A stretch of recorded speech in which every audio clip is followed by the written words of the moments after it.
The probability of an outcome in a sample space is a number between 0 and 1. So probabilities can't be negative, probabilities can't be larger than 1. It will always be a number between 0 and 1. The closer the probability is to 0, the less likely the event is to occur. The closer the probability is to 1, the more likely the event is to occur. The sum of the probabilities of all the outcomes in the sample space must equal 1. The probability of an event E, written P of E, so P open parenthesis, E close parenthesis, we say that P of E, is the sum of the probabilities of the outcomes that make up E. So to calculate a probability when we have equally likely outcomes, if E is an event in a sample space S with all equally likely outcomes, then the probability of E is P of E equals N of E over N of S, where N of E is the number of ways event E can occur, and N of S is the number of outcomes in S, in the sample space. So we're going to calculate the probability by determining the number of ways that the event can occur and divide that by the number of outcomes in the sample space. And this is classic probability theory. We have equally likely outcomes, so we just have to count how many different ways can the event E occur out of the total number of outcomes possible in the sample space. So let's take a look at an example. Example 3. An American roulette wheel consists of 38 slots numbered 00, 0, 1, 2, 3, 4, and so on up to 36 as shown in the figure. So we can see in the figure, if you look systematically through this roulette wheel, you'll see 00, 0, 1, 2, 3, and so on up through 36. So a total of 38 slots that are all equal size. We'll notice that some of those slots are green, most are red or black. To play the game, a metal ball is spun around the wheel and is allowed to fall into one of the slots. What is the probability the ball falls into A, the slot marked 11, B, a black colored slot, C, a green colored slot, or D, an odd numbered slot? So we have 4 questions about probabilities involving this roulette wheel. So the first question is, what's the probability that the ball will land in the slot marked 11? Well, there is one slot marked 11, and that's right there out of the 38 different slots. So the number of ways this event can occur is 1, and there are 38 outcomes in the sample space. So our probability is 1 out of 38. Now, generally we will write probabilities either as a fraction or as a decimal. So we could write this as 1 out of 38. If we wanted to write this as a decimal, if we take 1 divided by 38, that's going to be this nasty looking decimal, so we would have to round. Usually we'll round to 3 or 4 places. Let's round to 4 places. So that would be 0.0263. So this is approximately 0.0263. Now sometimes probabilities are also written as percentages, so we might also write that as 2.63%. And what that basically means is when roulette is played, when American roulette is played, about 2.63% of the time, the ball is going to land in slot 11. Now, take a look at question B. What's the probability that the ball is going to fall into a black colored slot? Well, we'll have to determine how many different ways we could land in a black colored slot. So we're going to have to count how many black slots are there. Well, starting here, there's 1, 2, 3, 4, 5, 6, 7, 8, 9, 10, 11, 12, 13, 14, 15, 16, 17, 18. So there are 18 black colored slots. So our probability is going to be 18 out of 38. Now 18 out of 38 can reduce, and so when we can reduce a fraction, we should. So 18 and 38 can both be divided by 2. 18 divided by 2 is 9. 38 divided by 2 is 19. So this probability is 9 out of 19. So if I bring my calculator in again, 9 divided by 19, that is about 0.4737 if I round to 4 places again. So that is approximately 0.4737, or that would be about 47.37%. So again, when American roulette is played, approximately 47.37% of the time, the ball is going to fall into a black slot. Question C, what is the probability the ball falls into a green colored slot? Well, we can count this a little easier. There's only 2 green colored slots, so the probability is going to be 2 out of 38. Again, 2 out of 38 can reduce. 2 divided by 2 is 1. 38 divided by 2 is 19. So that is a 1 out of 19 probability. Again, if I change that to a decimal, that would be 0.0526 approximately. So 0.0526, or in other words, about 5.26%. So when American roulette is played, about 5.26% of the time, the ball is going to fall into one of the green slots. Question D, what is the probability the ball falls into an odd numbered slot? So we have to think about how many odd numbered slots are there. Well, we said up here that the slots are numbered 00, which is not an odd number, 0, which is not an odd number, 1, which is an odd number, 2 is not, 3 is, 4 is not, 5 is, and so on. So in other words, the odd numbered slots are going to be 1, 3, 5, 7, 9, and so on up through 35. That is a total of 17 odd numbered slots out of the 38 slots. So we have 17 out of 38 will be the probability. That will not reduce, so 17 out of 38 is our fraction form of the probability. Now we can take 17 divided by 38, and so that is about 0.4474 if we round to 4 places. So this is approximately 0.4474, or that is the same as 44.74%. So when American roulette is played, about 44.74% of the time, the ball will fall into an odd numbered slot. So again, these are our probabilities. All we're doing is looking at the number of ways the event can occur divided by the total number of outcomes in the sample space. And then again, we can write that in the form of a fraction, in the form of a decimal, or in the form of a percent. Let's take a look at example 4. Determine each probability. If a coin is flipped 3 times, what is the probability of getting heads exactly 1 time? And then B, C, D, we have different questions, so we'll just take these one at a time.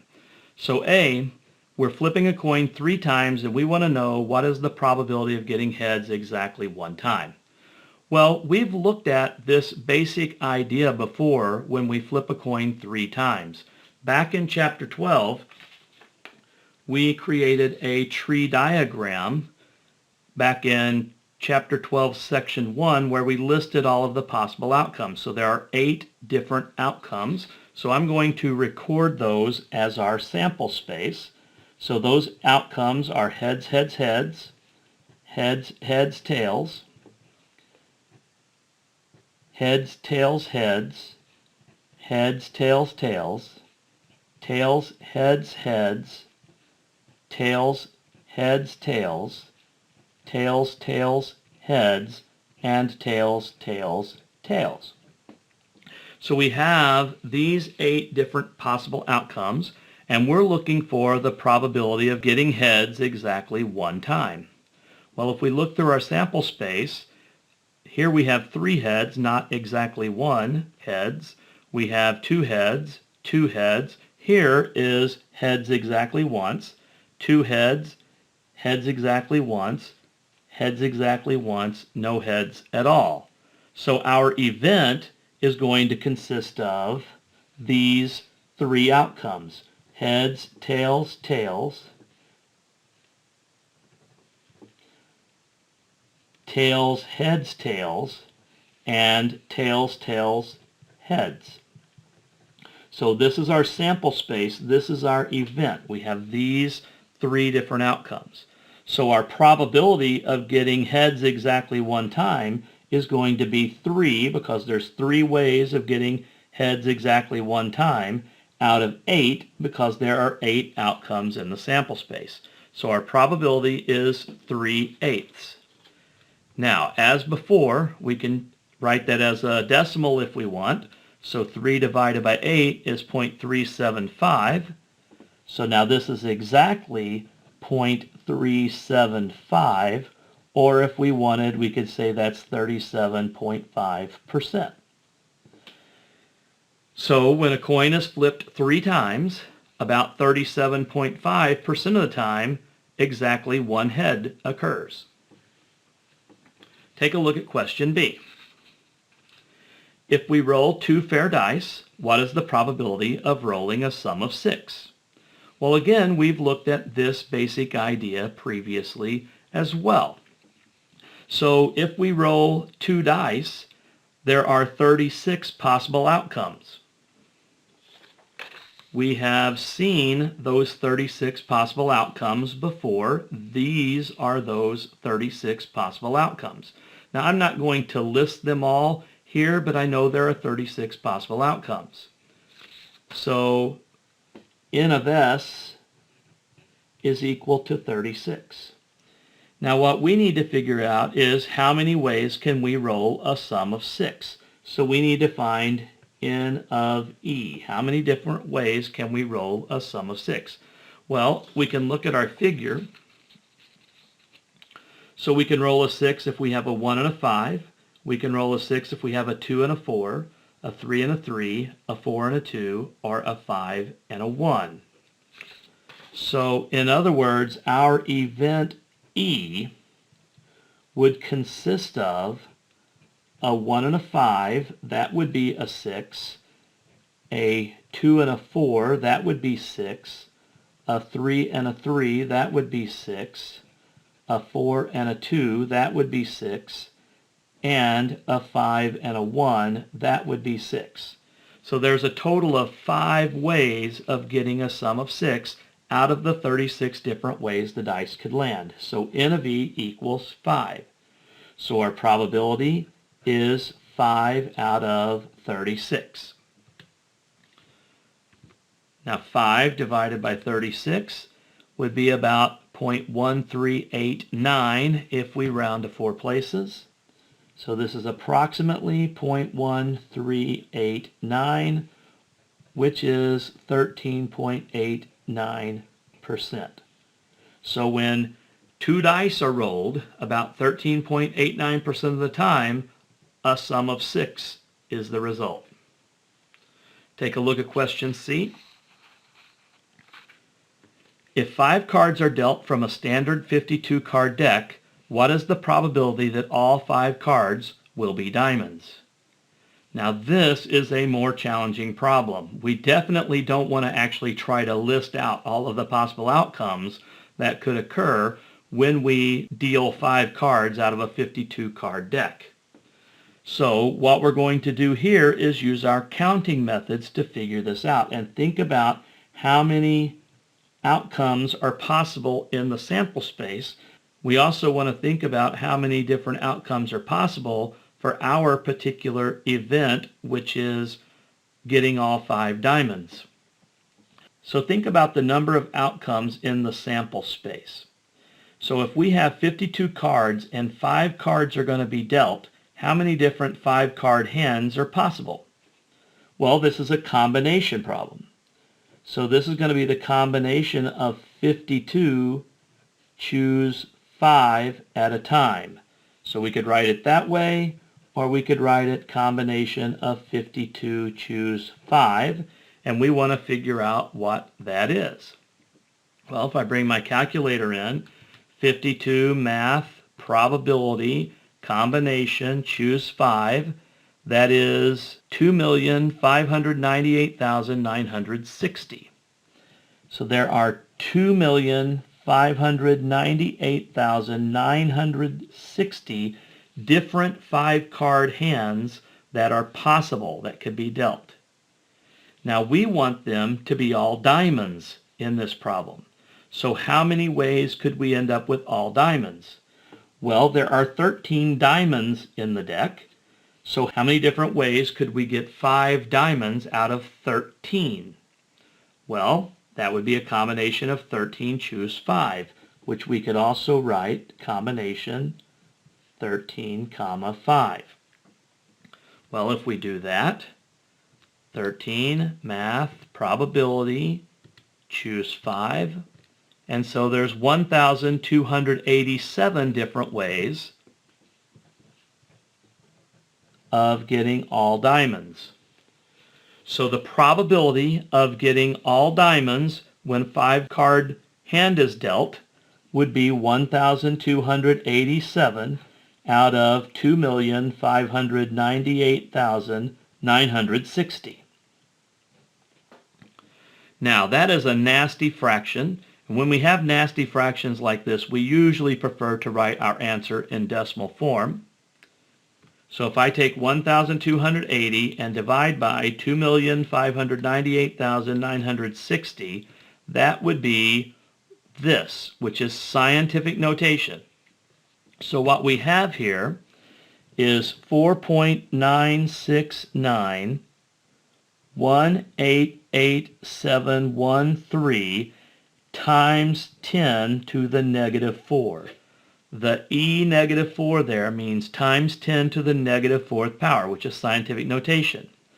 So that is 0.000. The decimal point moves 4 places to the left. So in front of the 4 would be 1, and I'm going to need to add 3 zeros.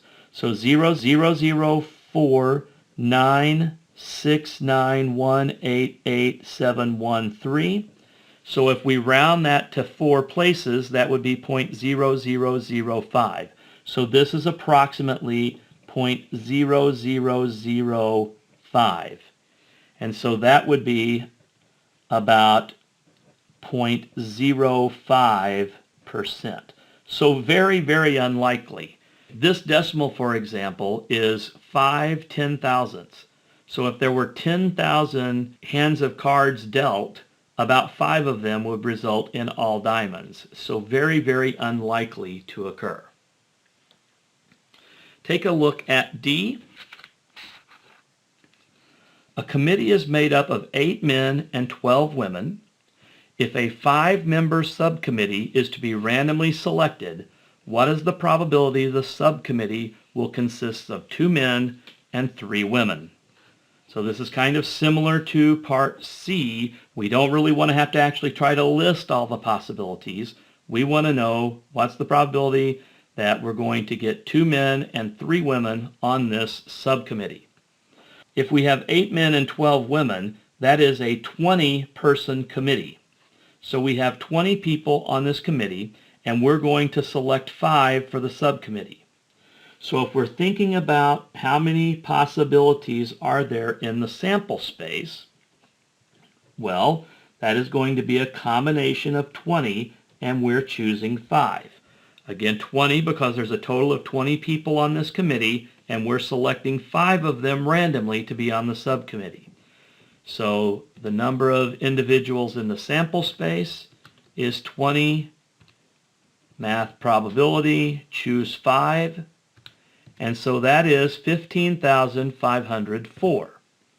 Now incidentally, we could also write that using this other combination notation, but that is 15,504. So there are 15,504 different committees possible if the committee is size 5. Our question is, what's the probability that this will consist of 2 men and 3 women? Well, so we need to figure out what's the number of ways that E can occur. Well, so how many different ways could we end up with 2 men out of the 8 men? that would be a combination of 8 choosing 2. So whatever that is, that would be the number of ways we could choose 2 men out of the 8 men. And how many different ways could we end up with 3 women out of the 12 women? Well, that would be the combination of 12 choose 3. Now again, I use this notation. That would be the same as the combination of 8 choose 2 times the combination of 12 choose 3. Now let's see what those are. So 8 math probability combination, and we're choosing 2. So there are 28 different ways that 2 men could be picked out of 8 men. 12 math probability combination choose 3. There's 220 different ways of picking 3 of the 12 women.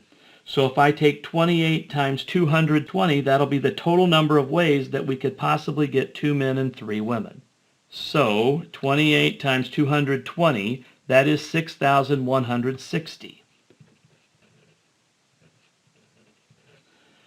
So again, there's no way we want to list all of those, but we can count and determine how many of those are possible by using our combination rules. So we know all together there's 6,160 ways of getting 2 men and 3 women out of 15,504 different committees that are possible. So our probability, 6,160 out of 15,504. Again, that's a nasty fraction, so when that happens, we prefer to use decimals as a general rule.